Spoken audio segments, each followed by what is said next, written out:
इस्लाम करना है तो कैरेक्टर दिखाना होगा। दीन की बात करना है, अल्लाह का पैगाम पहुंचाने की बात करना है तो किरदार पेश करना होगा, कैरेक्टर दिखाना होगा। रसूलुल्लाह ने ना खानदान पेश किया, ना अपना कबीला पेश किया, ना मुतवल्ली काबा के पोते थे ये इफ्तिखार पेश किया। अल्लाह अल्लाह आपने फरमाया लबिस्तु फीकुम उमरा, मैंने तुम्हारे दरमियान लंबी जिंदगी गुजारी है, बताओ तुमने मुझे कैसा पाया। ये रसूलुल्लाह ने कैरेक्टर पेश किया। आज आप अपना कैरेक्टर पेश कर सकते हो। आज हमारा नौजवान शराबी है, आज हमारा नौजवान जुआरी है, आज हमारा नौजवान कम तोलता है, आज हमारा नौजवान झूठ बोलता है, आज हमारी कौम अल्लाह अकबर एक एक इंच जमीन के लिए कस्में खा जाती है, एक एक पाई के लिए कस्में खा के झूठ बोल जाती है। आज हमारी कौम अल्लाह अकबर हसद में मुब्तला है। हमारी कौम दूसरों को जिल्ला जलील करने पे कमर बस्ता है। मैं अर्ज करना चाहूंगा, आप कैसे इस्लाम का पैगाम पहुंचाओगे, कैसे तबलीग दीन कर पाओगे। आज आपके पास है क्या? आपकी जबान पे झूठ है। आपके पास अमानत रख दो तो वो खुद खा जाते हो। आपके पास वादे की कोई कीमत नहीं है। लेकिन अल्लाह के नबी ने कहा था, तीन चीजें पेश करके जा रहा हूँ इमामुल अंबिया कॉन्फ्रेंस में। अगर आपने ये बुनियादी तीन चीजें आज सबक के तौर पे हासिल कर ली तो कसम खुदा की आपके कारवाने हयात पे किसी की गलत निगाह नहीं पड़ सकेगी। आपके शाराहे हयात पे कोई शकून नहीं मार सकेगा। आपके कामत सेबा से कोई खिलवाड़ नहीं कर सकेगा। आपके कदेराना पे कोई हसद की निगाह नहीं डाल सकेगा। आप आगे बढ़ते जाएंगे और आगे बढ़ते जाएंगे, जमाने को पैगाम देते जाएंगे। ये गुलामान मुस्तफा जा रहे हैं, इस शान से जा रहे हैं कि आंखें झुकी हुई हैं, लबों पे तबस्सुम है, जबान पे दरूद सलाम के नगमे हैं, सीरत मुस्तफा दिल में बसी हुई है। कदम उठ रहे मस्जिद की तरफ, कदम उठ रहे हैं बुजुर्गों के आस्थानों की तरफ, हाथ उठ रहे हैं अल्लाह अकबर मजलूमों की हिमायत की तरफ। अल्लाह के नबी से जब पूछा बताओ दलील क्या है,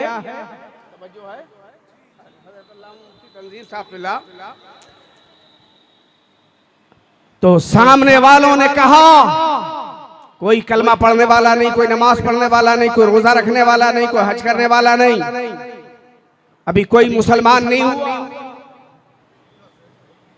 अभी कोई मुसलमान नहीं हुआ, लेकिन जवाब आया शराब पीने वालों की तरफ से, जुआ खेलने वालों की तरफ से, औरतों पे मलामत करने वालों की तरफ से, काफिले लूटने वालों की तरफ से। कुफ्र की हालत में भी जो जवाब उन्होंने दिया, तारीख में वो सुनहरे हरफों से लिखा हुआ है। जबल अबू कुवैस की घाटी से एक आवाज आई, अंता सादिकुल वादुल अमीन, आप तो सच्चे भी हैं, वादे के पासदार भी हैं और आप अमानतदार भी हैं। तीन मुस्तफा की नबूवत की दलील के तौर पे जब नबी ने अपने कैरेक्टर को पेश किया तो तीन सनदें काफिरों की तरफ से आई, कुफ्फारे कुरैश की तरफ से आई, मक्के के वासियों की तरफ से आई कि आप सच्चे भी हैं, आप अमानतदार भी हैं, आप वादा वफा करने वाले भी हैं, अंता सादिकुल वादुल अमीन। ये तीन कैरेक्टर की निशानियां मुस्तफा को किन्होंने दी? मक्के के काफिरों ने। अब आप नबी के अंदाज़े तबलीग को मुलाहजा फरमाइए कि अपना कैरेक्टर पेश किया तो जितने सच्चे थे उस माहौल में सच्चों ने अपने कैरेक्टर को नबी के कैरेक्टर पे पेश किया तो नबी का कैरेक्टर आला बाला नजर आया। जितने अमानतदार थे उन्होंने अपनी अमानतों को नबी की अमानत पे पेश किया तो नबी की अमानतदारी सबसे बढ़कर नजर आई। और जितने वादा वफा करने वाले थे उन्होंने अपने वादे की हैसियत को मुस्तफा के वादे की वफा पर पेश किया तो नबी का अहदे वफा सबसे बढ़कर नजर आया। सबने कहा आप सच्चे भी हैं, अमानतदार भी हैं, वादे के पाबंद भी हैं, ऐसा आदमी गलत बयानी नहीं कर सकता।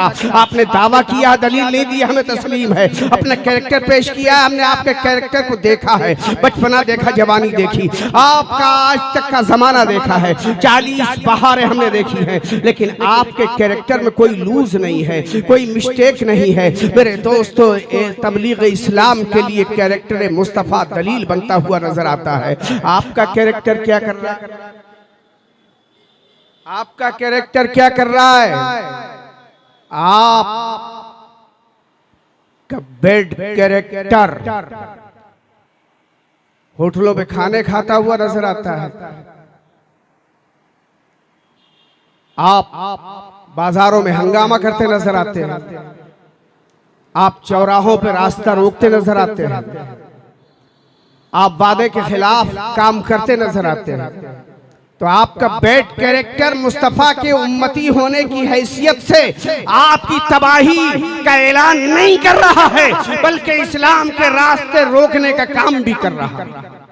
वरना आज पूरी दुनिया में इस्लाम जितनी तेजी से फैल रहा है, कोई और मजहब नहीं है जो इस्लाम का मुकाबला कर सके। काश हमारा कौल सच्चा हो जाए, काश हमारा किरदार अच्छा हो जाए, काश हमारी नीयतें साफ हो जाए, काश हमारा ज़मीर बेदार हो जाए, काश हमारे सजदों में तड़प पैदा हो जाए, आंखों में इश्क़ रिसालत के सुरमगी डोरे तैरने लगे, हमारे लाल बदख्शानी गुंबद खजरा के जलवों से हो जाए, हमारे लब याकूती मुस्तफ़ा की मोहब्बत में हो जाए। अल्लाह अकबर, हमारा जिस्म और दिल और दिमाग मुस्तफा की मोहब्बत में गिरफ्तार हो जाए। तो ऐसे आलम में कसम खुदा की, कायनात की कोई ताकत, कोई कुव्वत, कोई हुकूमत, कोई मुल्क आपकी रफ्तार पे तिरगन नहीं लगा सकता।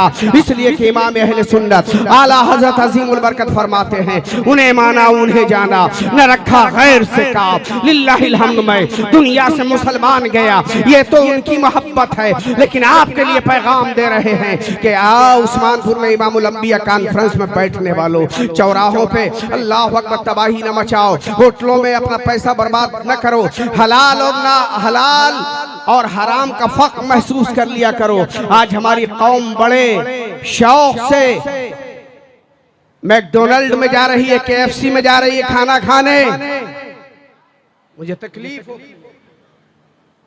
सही बैठे मैकडोनल्ड में जा रहे हैं आप, KFC में जा रहे हैं आप, मुर्ग खा रहे हैं, मटन खा रहे हैं। कभी आपने सोचा है ये जायज है, नाजायज है, हलाल है या हराम? कभी गौर किया आपने? एहसास नहीं है। इसलिए कि एहसास तब होता है जब उलमा की सोहबत में आप बैठोगे, जब ताश के पत्ते फेंटोगे, रात में नेट देखोगे, मुखर्रिबुल अखलाक किताबें पढ़ोगे, फिल्में कसरत से देखोगे, जुए और शराब की कसरत में गिरफ्तार हो जाओगे। मालदार बनने के लिए आज आप दौलत कमाने के, दौलत बढ़ाने के लिए आज आप मकान गिरवी रख रहे हो, सिक्योरिटी पे मकान ले रहे हो। ये सूद का कारोबार करके आप आगे मालदार हो भी सकते हो, लेकिन क़यामत में जब सांप बिच्छू बन के यही पैसा तुम्हें डसेगा, उस दिन कोई जवाब है?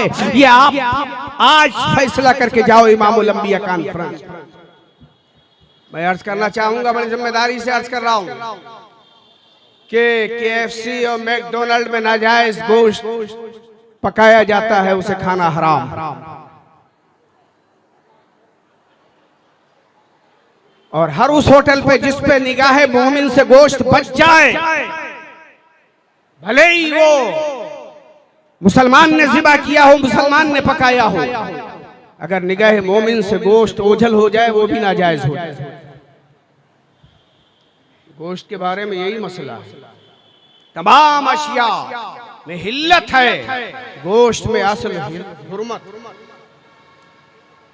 मगर कौन जाने, कबाब खा रहे 6-6 10-10 इंच के, फैक्ट्रियों में बने हुए, बड़े शौक से फैक्ट्री से कबाब चला आपके यहाँ आया मार्केट में, जिसने भी उठाया उसे क्या उस बीच में वो कबाब मुसलमान की निगाह में रहा?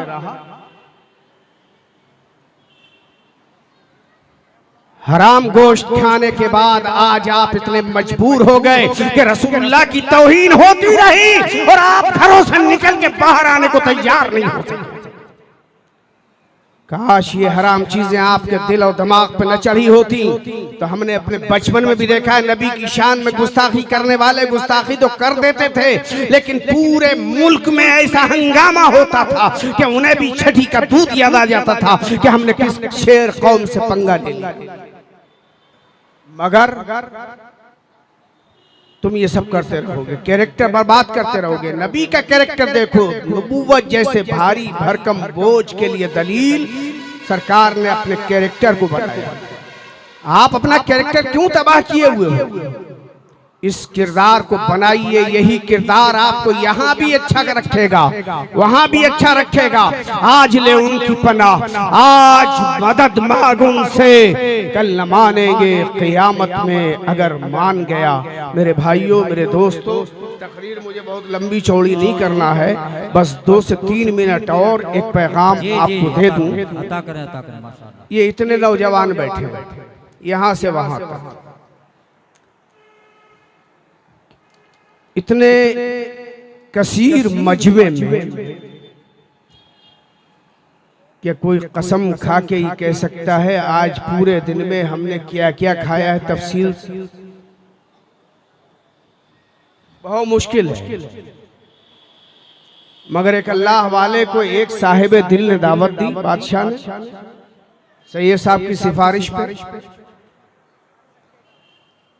उसने कहा ठीक है, आ जाऊंगा। वैसे मैं जाता नहीं हूं दावत में, लेकिन सैयद साहब की सिफारिश है तो आ जाऊंगा। कहा अच्छा, लेकिन मेरी शर्त है कि जो खाऊंगा वो खिलाना पड़ेगा। क्या सरकार आप ही के लिए महफिल सज रही? कहाँ जा बैठूंगा वहां बैठाना पड़ेगा। कहा आप मालिक है मजलिस के? कहा जब चाहूंगा वापस आ जाऊंगा। नारे तकबीर, अरे जरा जोर से इस्तकबाल करें आपके पसंदीदा शायर मोहतरम हजरत दिलबर शाही साहब की मिंबरे नूर पर जलवागरी हो चुकी है। जनाबे मोहतरम दिलबर शाही।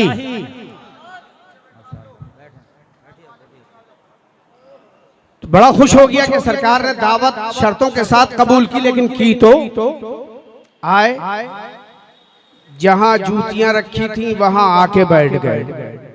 साहिब खाना ने कहा सरकार वो मसनद आपके लिए लगाइए। कहा देखो शर्त है जहां चाहूंगा वहां बैठूंगा। खाने का इंतजाम हुआ, थोड़ी सी रोटी थोड़ी सी बोटी खाई जल्दी से। कहा सरकार इतनी नेमतें बनाई हैं, कहा शर्त है जो खाऊं चाहूंगा वो खाऊंगा। अब थोड़ी देर के बाद उन्होंने कहा मैं जाना चाहता हूं, इजाजत दो। तो साहिब खाना ने कहा सरकार मजलिस आपके लिए सजाई है, आप चले जाएंगे मजलिस बेरौनक हो जाएगी। क्या मैंने कहा था जब चाहूंगा वापस आ जाऊंगा। अब मजबूर था वादे से, तो किसी और ने कहा, सैयद साहब क़िबला ने कहा सरकार आप इतनी जल्दी जा रहे हो, एक पैगाम तो दे जाओ। मतलब क्या था इनका? तो कहा आपने चूल्हा जलाओ, तवा रख दो। चूल्हा जल गया, लकड़ियां जलने लगी, ऊपर से तवा रख दिया गया। और जब तवा सुर्ख हो गया तो उस पे अल्लाह वाला चढ़ा, बोला मैंने एक बोटी छोटी रोटी खाई है। और फौरन उतर आया अंसार भाई, फौरन उतरा कि मैंने एक रोटी छोटी रोटी खाई और एक बोटी खाई। तबे से उतर आया, कहा ये सब जितना सिस्टम है, अगर ये खा के अल्लाह को जवाब देने के आग के तंदूर पे खड़े हो के हिम्मत है तो ये हराम खाओ, ये नाजायज खाओ, ये दुनिया की नेमतें अपना हक समझ के तुम खा रहे हो, लेकिन तुम्हारा हक नहीं है। तुम खुदा को उस दिन कैसे जवाब दोगे? आज आप खा रहे हो हराम। बारातों में तो अब हाल ये है कि रुमाल भी नहीं निकालता आदमी, रोटी से उंगलियां पोंछ के रोटी नीचे डाल देता।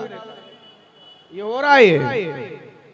आला हज़रत कहते हैं आज ले उनकी पनाह, आज मदद मांग उनसे, कल न मानेंगे क़यामत में अगर मान गया। तो अल्लाह के नबी को जवाब दिया कुफ़ार ने, अंता सादिकुल वादुल अमीन। अगर आप अपना कैरेक्टर अच्छा कर लो तो इस्लाम चार दांगे आलम में फैल रहा है और फैल जाएगा। जमाना तुम्हें देख रहा है, तुम्हारे कैरेक्टर को देख रहा है, तुम्हारे किरदार को देख रहा है, तुम्हारी सूरतें देख रहा है, तुम्हारी सुबह शाम देख रहा है। अल्लाह अकबर, उठो नबी के दीवानों, मस्जिदें आबाद कर दो, पड़ोसियों का दिल रख लो, अपने घर वालों को खिदमत से इतना खुश कर दो कि अल्लाह राजी हो जाए। मैं अर्ज करना चाहूंगा कि जमाना तुम्हें देख रहा है, तुम्हारे किरदार को देख रहा है। इकबाल ने कहा था चश्मे अक़वाम से मख्फी है हकीकत तेरी, है अभी महफिल हस्ती को जरूरत तेरी, जिंदा रखती है जमाने को जरूर हरारत तेरी, कौकबे किस्मत इम्कान है खिलाफत तेरी, वक्त फुर्सत है कहा काम अभी बाकी है, नूर तौहीद का इत्माम अभी बाकी है। अस्सलामु अलैकुम व रहमतुल्लाह।